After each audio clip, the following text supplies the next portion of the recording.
Mavin және Биді қарсы алыңыздар.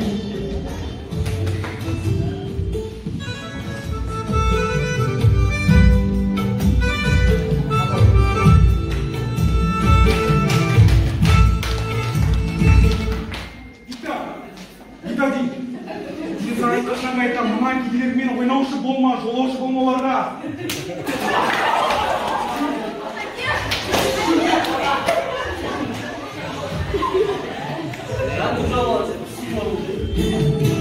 Arada 15 yıl öttü.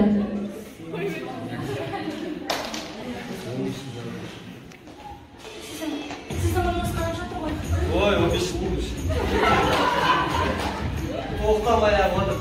Бұлар кетпейді ғой. Классың бар ма? Ашып кетейін.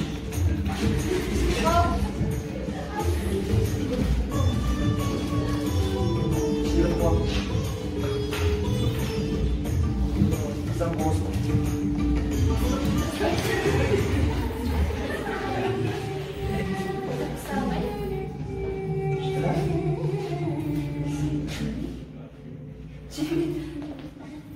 Біз екеуміз сонау 15 жыл бұрын әкеміз сені ұрғаннан кейін кездеспеп едік. Иә. Сен қайда болдың? Мен жаттым. Мен осы жерде тұрмай жаттым. Сені 15 жыл күттім. Сол 15 жыл уақытын босқа кетпегеніне ұқтым. Гита. Сен сұлу көріпсің. Үстіндегі сағын бір әдемі сыр секілсің. Рас па? Бұл деген Үндістандағы қыздар үшін ең керемет комплимент қой. Рахмет. Мәрі, саған келесі өтіп самса. Самса? Горский самса еще. Сондай жерімдісің. Ендеше осы самсаның құрметіне бір билеп жүрмеді па? Го!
Сәлеметсіз бе Раджа?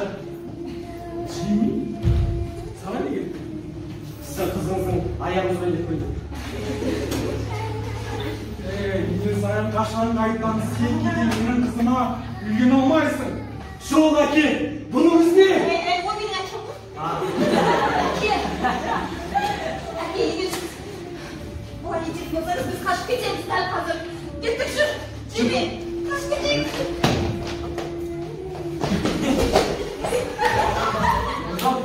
Не болды?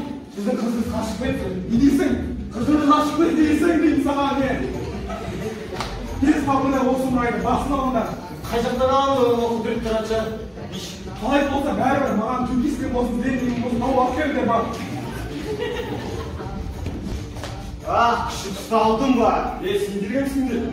Біз Раджаның бас кешілеріміз. Кәдімгідей күпкеге кетеміз. Жоқ, олай болмайды. Не болады, күдікпенен. Фантастика.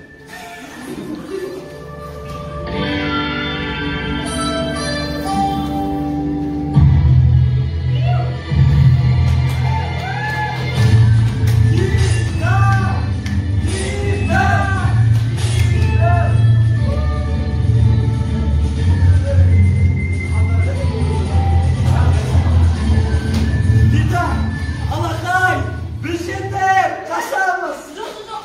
Қашпайды, біз одан да тағы бір билеп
салтын көрсетіп, сол дәстүрдің мән мағынасын ашады. Ендеше, бізде бірінші кезекте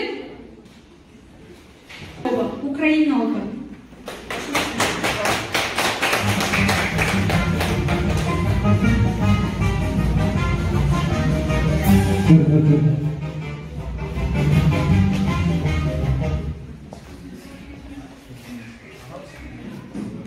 Пасха бұл Мәсіхтің қайта түрілуінің жарқын мерекесі. Бұл мереке 10 ғасырдың аяғында шомылдыру рәсімімен бірге Византиядан келген.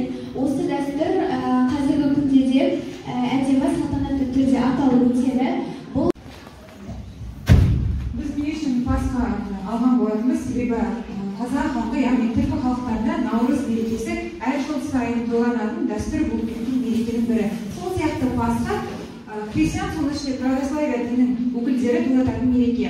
Бұл күні негізінен етті тағамдардан бас тартылып, тәтті тағамдарды бір-біріне тартып етеді. Оған куличті, әртүрлі кекстерді және де боялған түрлі жұмыртқалар жатқызуыңызға болады.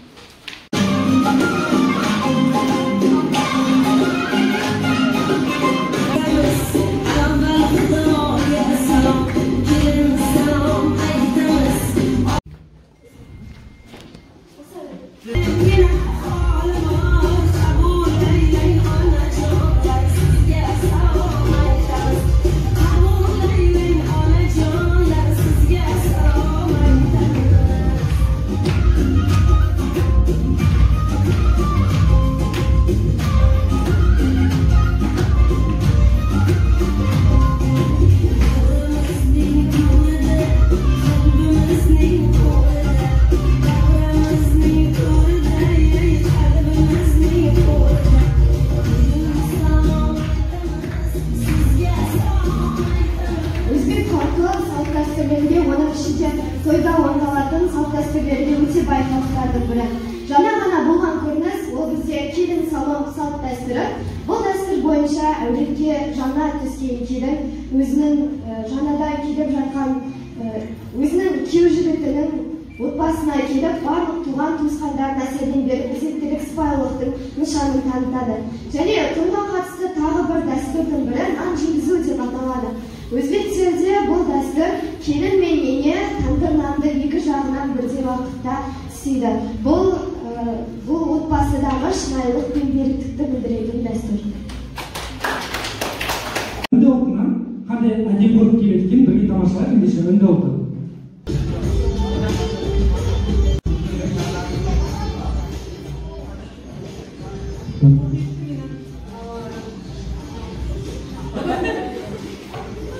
Бүгін менің отбасымның ішіне жаңа мүше беріліп отыр. Және де бүгін біздің табалдырығын жаңадан бір жинақтап беріп отыр. Гита, біздің отбасымызға қош келдіңіздер. Қанекей қонақтар, шапалақтап қояйық. Қызым, сен үйге кіру үшін ең бірінші мына күріш толы құмыраны 10 аяғымен тебу керексің.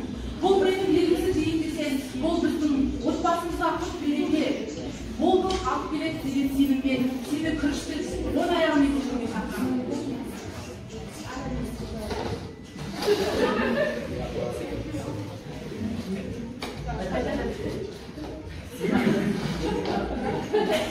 Шапалақтайық. Енді келесі біздің табалдырықты аттау үшін мына кали қосылған біздің суды 10 аяғымен басып кіре қой ішке.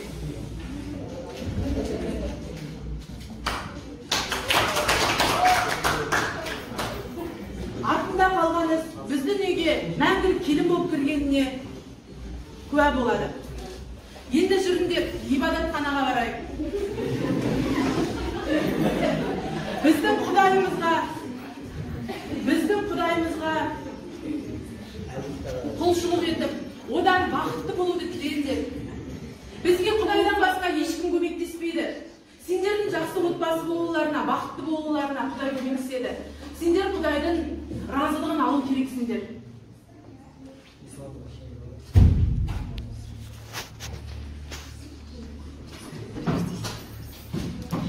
Құдайға құлшылық жасаңдар.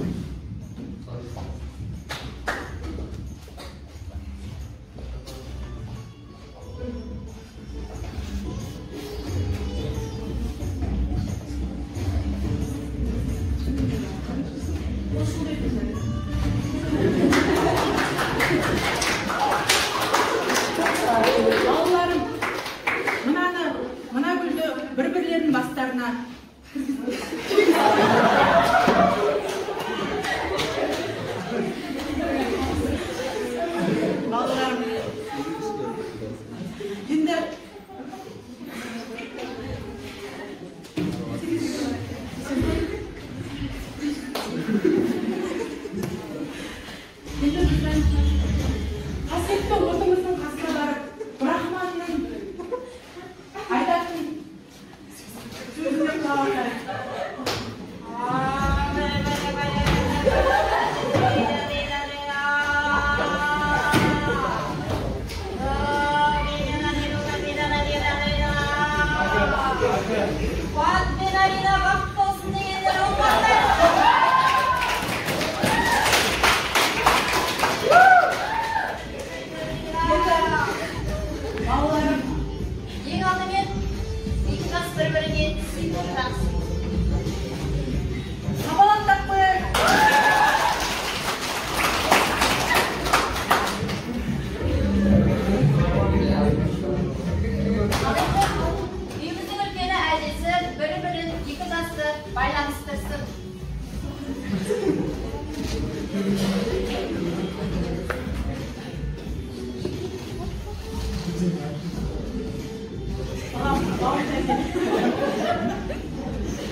Türkler de 30 gün oyun, 40 gün toyun toylайтын халықтардың бірі. Біз таныстыратын дәстүр бұл хна кеші. Бұл дәстүрлердің қандай ерекшеліктерге толы екендігін қазір бақылайтын боласыз. Бұл ежелгі рәсім үйленуге қатысты әдет-ғұрыпқа жатады. Хна бояу кеші қыз ұзатылар алдында арнайы өткізілетін дәстүр. Тұрмыс құрар қыздың үйіне тек әпкелері, болашақ күйеуінің туыстары, көршілері мен құрбы қыздар жиналады.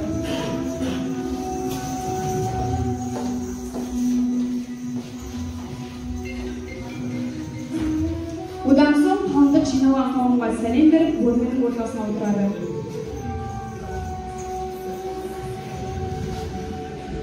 Бұл кеште қыз жаңа әрі қызыл түсті көйлек кию керек.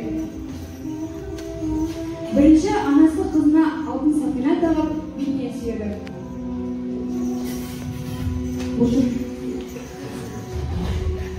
Содан соң құрбылары қалыңдықты бір айналып, іштерінен тілек айтып шығады.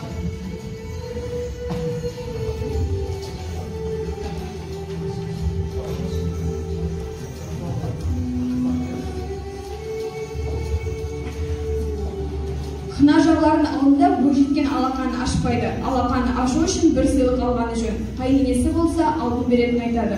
Осыдан кейін ғана қыздың қолына хна жағылады. Келіншектер қызды айнала билеп, мұңды әнді қосыла шырқайды. Бұл әнде қыздың ата-анасымен қоштасу және бауырларымен қоштасатындығы айтылады.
Қазақтардікі сияқты ешқандай қиыншылығы жоқ. Нан он арқылы, ашық арқылы дайындалады. Және де бетіне әртүрлі сепкелер дайындалады. Ортасына мейіздер қосып, ортаға арнайы нан тігіп әкелінеді.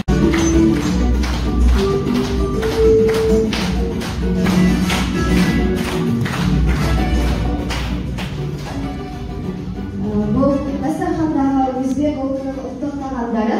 Ең бірінші асатасы нан дегенде ең бірінші наннан бастасақ. Бұл тұрған өзбектің тандыр наны, қамырдан жасалған. Бұл өзбектің ұлттық тағамының бірі. Одан кейінгі бізде әрбір сән салтанатқа толы мейрамда болсын, үнемі дастарханға қойылатын ол палау. Ендігі бізде бұл самса және де өзбектің мәндісі. Жалпы енді самса, қатпарлы самса өзбектерде аса кең таралған. Өзбек ұлты өздерінің ұлттық тағамдарының құрамында дәрумендерінің мол болуымен ерекшеленеді. Назарыңызға рахмет. Гита, бері кел. Анашым, келін болып түскеніме бір сағат болса да сізге керемет тағам әзірледім. Не істедің? Өзіңіз қараңыз. Неден шыққан бұл? Қаяқтан шыққан? Білмеймін, анашым. Білмейсіңдер. Осылай, жастар менен осындай. Түрк білмейді, дәстүрді білмейсіңдер. Тарихын білмейсіңдер. Мына тарихы не екенін білесің бе? Онда тыңда. Біздің үнді халқы осыдан 3000 жыл бұрын оның асханасы қалыптасқан. Содан бері біздің үнділерге жан-жақтан жаулаушылар келіп, өздерінің бір асханасын тастап кеткен екен. Басында ең бірінші біздің мәдениетіміз айызбай деп аталған. Ол асханада мүлде ет болмаған. Етті кім әкелгенін білесің бе бізге? Моғолдар әкелген. Моғолдар біздің вегетариан болғанымызды көре алмай әкелген осыны. Бірақ біздің қазірде де оңтүстігімізде ет жейді. Ал бізде ет жейміз. Бірақ солтүстігімізде клиен вегандар. Олар мүлде ет жемейді. Тек қана осындай мынандай көкөністер жейді. Ал енді мынаның атын білесің бе? Білу керексің. Бұның аты тхали деген тамақ болады. Мына бізді қонақтарымызға көрсетіп жүрші. Қонақтарымыз көрсін. Тхали деп аталады. Ол жерде күріш болады. Күріш болады, көкөніс болады. Міндетті түрде кариден жасалған бір тамақ болады. Және де білесіздер, әрқашанда олар бір тамақ жеп отырып, бір нанмен жеп отырады ғой. Оның аты чапати деп аталады. Ал енді қызым, жақсы, ұнады бұл тамақ. Бірақ бірдеме жоқ. Шаймен не ішемін? Сіз дайындамады деп ойлап тұрсыз ба? Қателесесіз, анашым.